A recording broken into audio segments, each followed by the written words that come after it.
Welcome to the oldest free library in Delaware. I'm Jackie Ferris. This week on the 302, we are checking out, pun intended, the Corbit-Calloway Memorial Library. You want to put a bookmark in this one, the 302 is headed your way.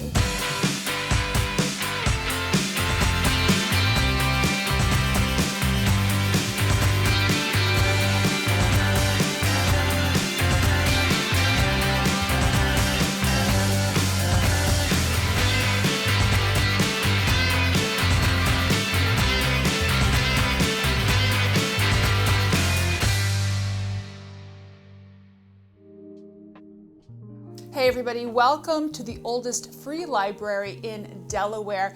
We are going to find out all there is to see and do here and research if you're into genealogy. I'm joined now by Katrina Sarapru, who is in charge of the goings-on here.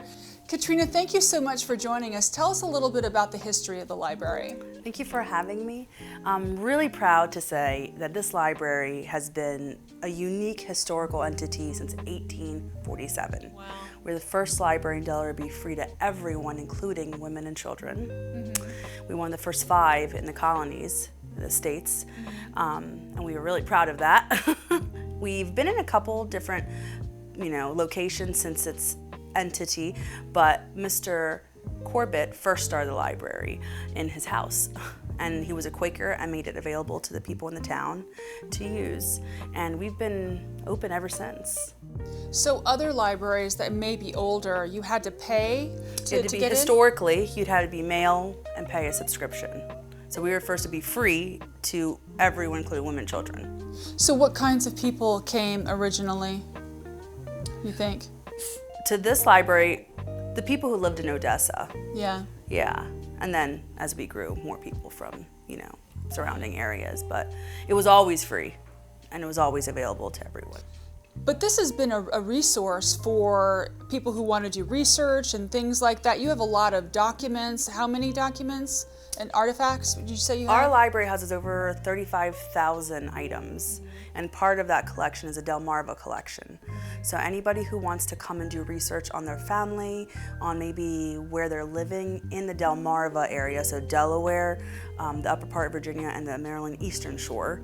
We have census books, we have old maps, we have lots of first-hand material that people can use, and people come from all over the U.S. whenever they're doing history, on their families, or if they bought a house in Odessa and they want to know who used to own it, and what things like that. You can really trace a line. Yes. This is the place to come. This and Dover Archives also, we kind of work in tandem, but we have a lot of material, specifically a lot for Odessa, Townsend, Middletown area.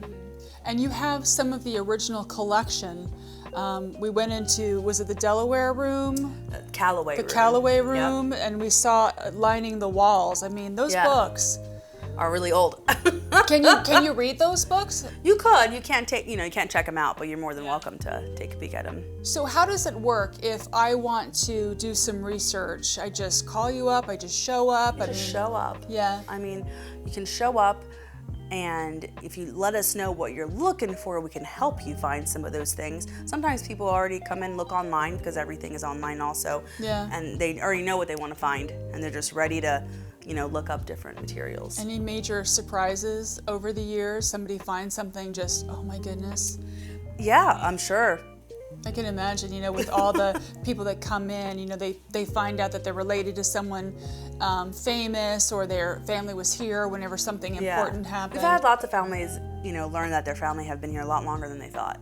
Okay. Yeah. Through genealogy and such. And you also have programs and things here, right? Can you tell me about? Absolutely. That's some of our niche. About 30 years ago, we kind of found our stride when we really started focusing on children's programming, and that in tandem with the growing population of the MOT area led us to being, the go-to place for families and children to go for kids. And also since then, we do a lot of adult programming. So libraries, we have obviously a large collection of books and items and library of things and a lot of other services, but Corbit, we really love programming because that's how we build our relationships with our community and have fun and make wonderful experiences and kind of build lifelong library users through our programming.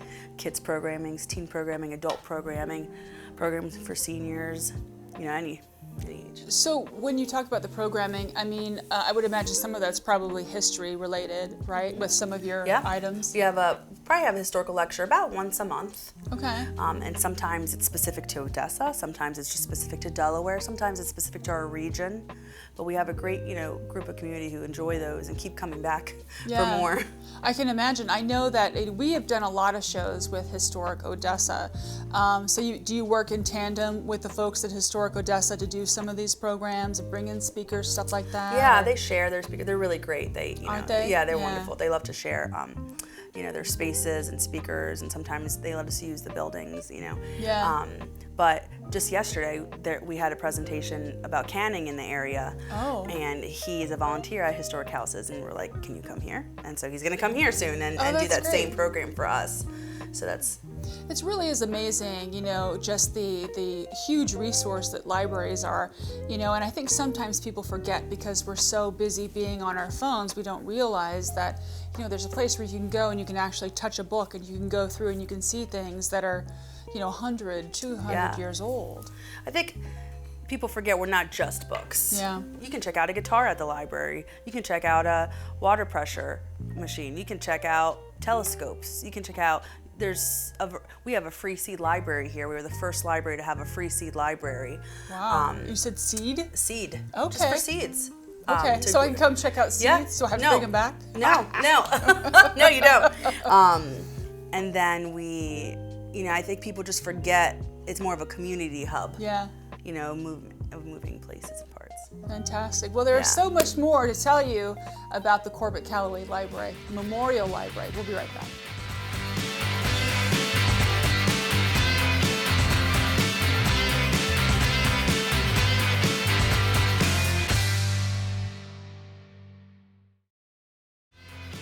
Hi, I'm Cheryl Mack of the Bridge Art Gallery, and I really enjoyed culture in the 302.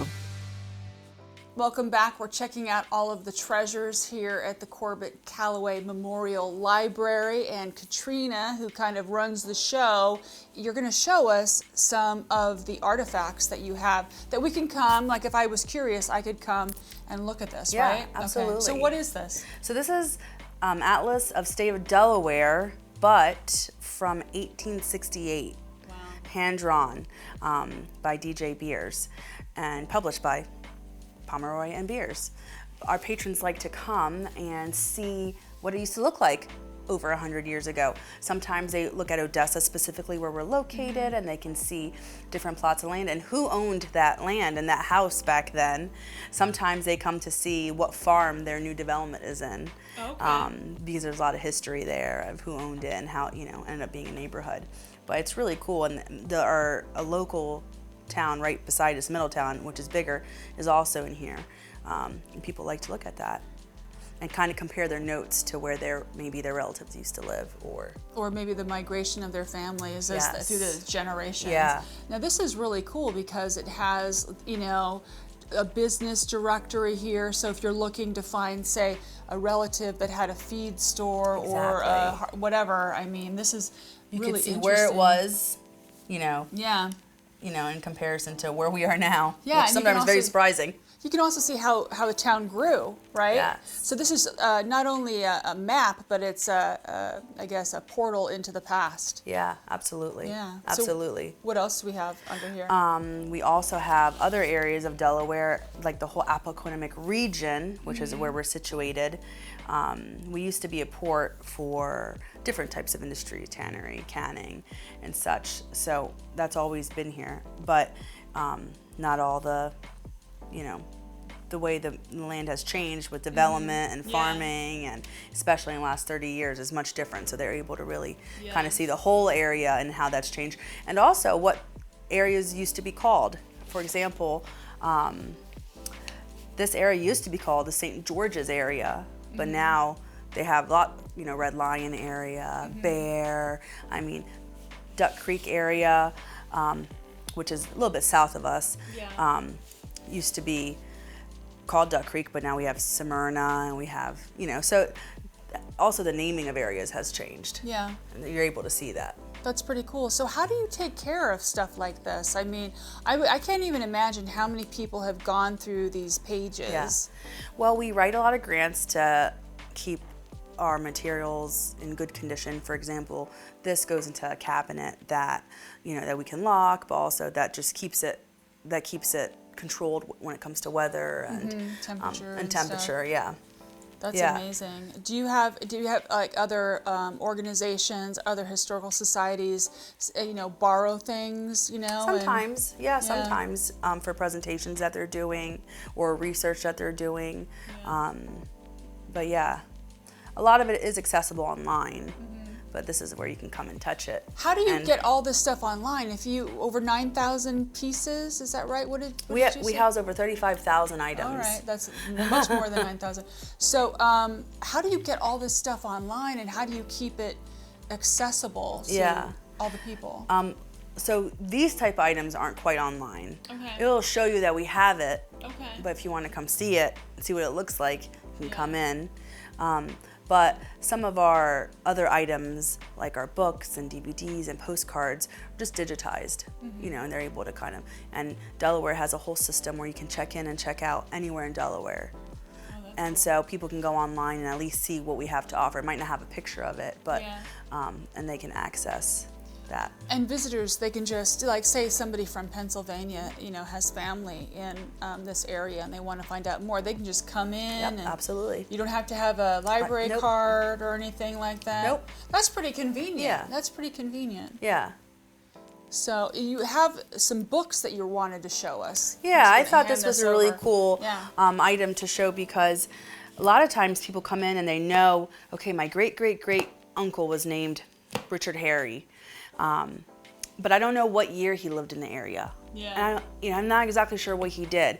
So we use this book to kind of, look up what page it would be on in our other books, because this is just all last names. And then let's say you found something, okay, this is on page, 1263. You would take our other book, and this is and this is from 1609 to 1888. Okay. And you would, go to page 1263. Oh, look, you have illustrations. It has illustrations, and it would talk about that person. Sometimes it's just mentioned in census. Sometimes he owned a business. Sometimes he just moved to the area. That guy's got to be pretty important. Because he's got a picture. Yeah. Somebody Crawford. Somebody Crawford, which there are Crawfords in the area. But yeah, so this is a really cool, first edition that you can't just find at at a store, but they can come and do research. And I love it has the tissue paper in it to kind of keep, I guess, the oil from your fingers from damaging some of the stuff.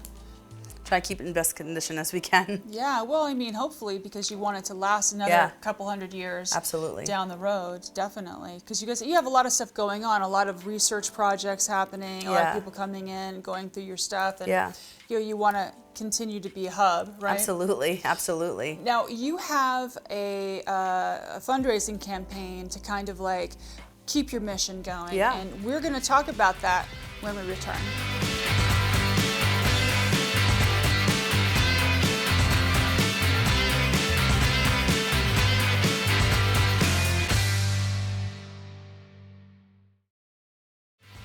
Hi, I'm Christopher Mack with the Bridge Art Gallery, and I love art in 302. Welcome back. We're talking about all of the wonderful artifacts and books and things that you can check out here at the Corbit-Calloway Memorial Library. Now, Katrina, I know that you have a wish list of things for the library that you guys do fundraising for every year. Tell me about that.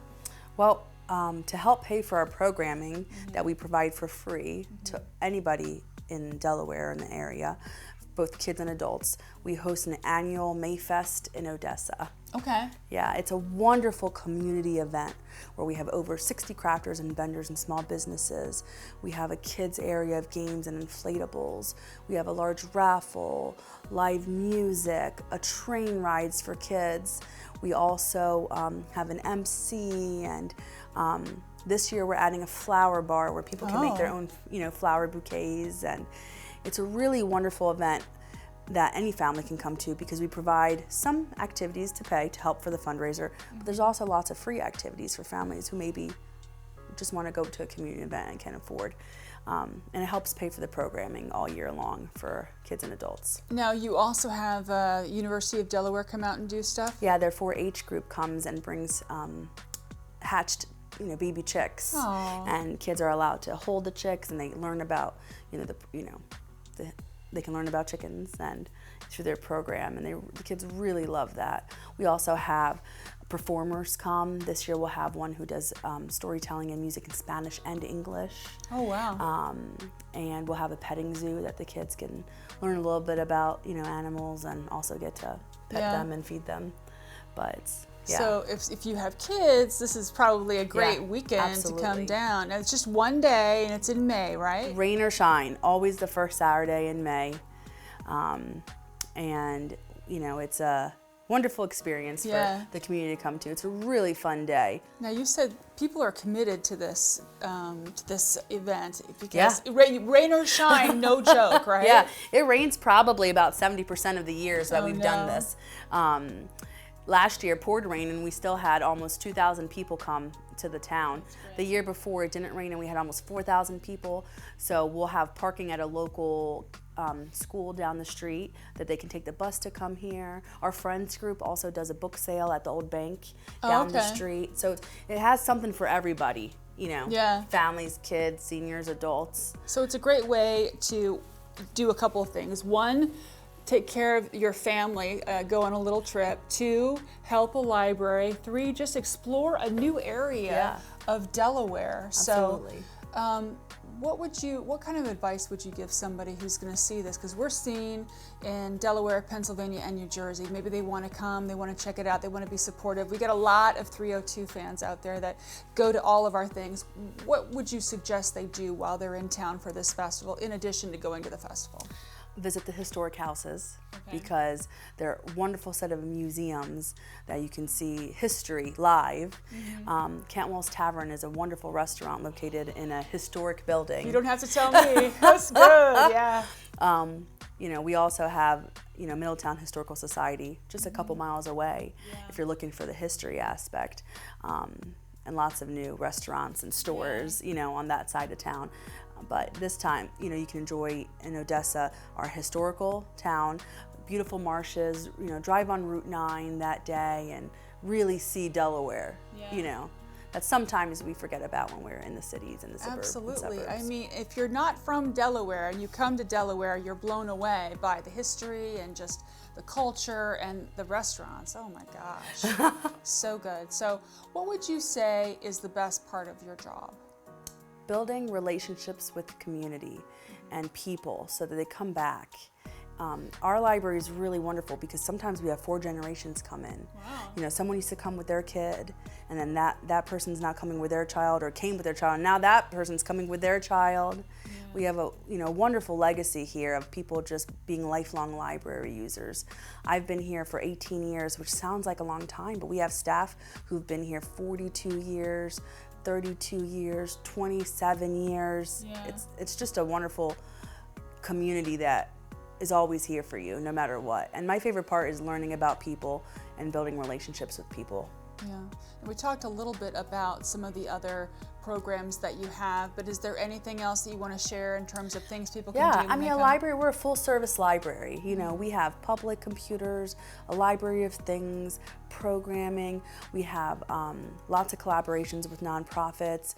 We also have, social services. We also have computers that you can check out and MiFis you can check out if you don't have that at home. The list could go on and on of all the services we offer the public for free. Now, is there a website or someplace where they can go and find out more about what you offer? Yes, absolutely. We have a website, Corbit-Calloway at lib.de.us. And you can find our calendar of events there. You can find some history about our library and, kind of fun things going and happening. And some of the online services we offer. Fantastic. Well, Katrina, thank you so much for breaking it all down for us. We're all going to come to the festival, right? I appreciate your time. Thank you for having me. No worries. We'll be right back.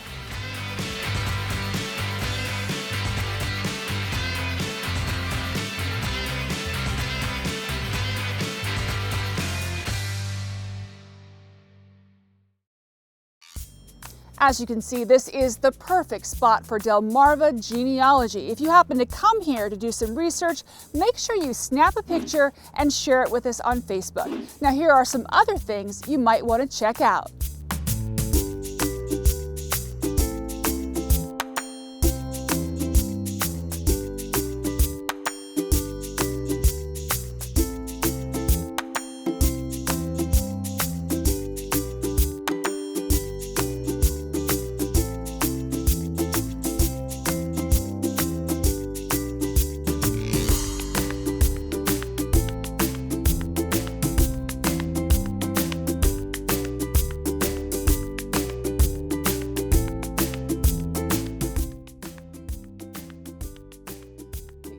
For more information on any of the programs here, you can visit corbit-calloway.lib.de.us.